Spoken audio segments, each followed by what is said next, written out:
we'll guide you through how to comment on Google Docs. If you find this helpful, consider subscribing and liking the video.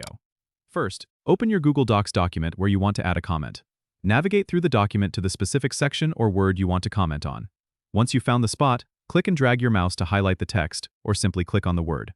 You'll notice a small comment icon popping up on the right side of the document next to the highlighted area. Click on the comment icon, and a comment box will appear. Type your thoughts or feedback into the box. When you're done, click on the blue comment button to post it. Your comment will be saved and visible to others who have access to the document. If you want to edit or delete your comment, just hover over the comment, click the three dots in the top right corner of the comment box, and select Edit or Delete. You can also reply to an existing comment by clicking on it and typing your response in the provided field.